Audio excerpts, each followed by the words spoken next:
পথ দুর্ঘটনার বলি হলো দুই তরতাজা যুবক। বাইকের সঙ্গে পিকআপ ভ্যানের সংঘর্ষে মৃত্যু হলো তাদের। মর্মান্তিক এই দুর্ঘটনাটি ঘটেছে বুধবার রাতে মালদার হবিবপুর থানার অনাইল এলাকায়। জানা গেছে, দুর্ঘটনায় নিহত দুই যুবকের মধ্যে একজনের নাম সাগর বর্মন, বয়স 19 বছর, বাড়ি হবিবপুরের অনাইল শরৎটোলা এলাকায়, এবং অপর যুবকের নাম সুজিত বর্মন, বয়স 18 বছর, বাড়ি কেনপুকুর চুলকানি মোড় এলাকায়। বুধবার রাতে তারা একটি বাইকে চেপে বাড়ি ফিরছিল। ওই সময় অনাইল এলাকায় মালদা নালাগোলা রাজ্য সড়কের উপর তাদের বাইকের সঙ্গে এক পিকআপ ভ্যানের মুখোমুখি সংঘর্ষ হয়। ফলে ঘটনাস্থলেই দুজনের মর্মান্তিক মৃত্যু হয় বলে খবর। ঘটনার পরপরই হবিবপুর থানার পুলিশ ঘটনাস্থলে গিয়ে মৃতদেহ দুটি উদ্ধার করে বুলবুলচন্ডী গ্রামীণ হাসপাতালে পাঠায়।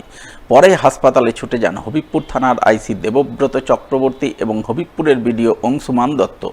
তারা গোটা বিষয়টি খতিয়ে দেখে ঘটনার তদন্ত শুরু করে বলে জানা গেছে। মোটরসাইকেল আর বুলেরো পিকআপ অ্যাক্সিডেন্ট হয়েছে সামনাসামনি 10টার সময়, দুটাই মারা গেছে। বাইক নিয়ে গেছিল এরা অনাইল থেকে মুন্সিপালের বাড়ি যাচ্ছিল। অ্যাক্সিডেন্ট হয়ে সঙ্গে সঙ্গে ডেট দুটাই। এখন হসপিটালে আছে বুলবুলচন্ডী ব্লক থেকে বিডিও আসছে, আইসি সাহেব আসছে থানা থেকে। প্রচণ্ড দাবদাহের মধ্যে 1 মাস ধরে পানীয় জল মিলছে না ট্যাপ কলে।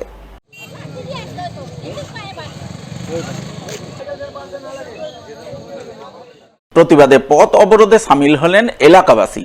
প্রচণ্ড তাপ উপেক্ষা করে রাজ্য সড়কে যান চলাচল বন্ধ করে বিক্ষোভ দেখালেন বৃহস্পতিবার 7 সকালে। ঘটনা মালদার হবিবপুর ব্লকের আইহো ভরপাড়া এলাকার।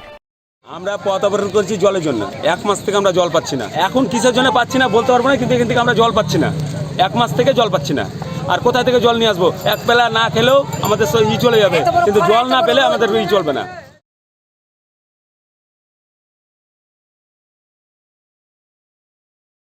ফের অগ্নিকাণ্ডের ঘটনা ঘটল মালদার কালিয়াচকে। এবারে কালিয়াচকের কালিকাপুর ঠাকুর পাড়ায় আগুন লাগলো এক গৃহস্থ বাড়িতে।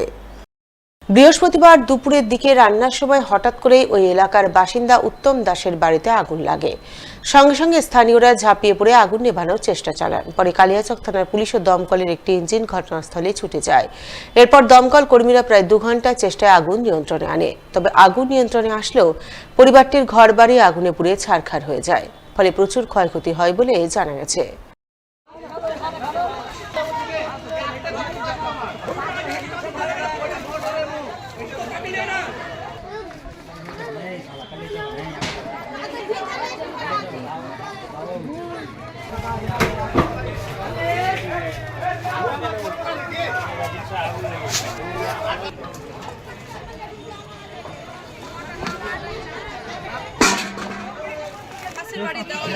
হ্যাঁ ঠিকই আছে।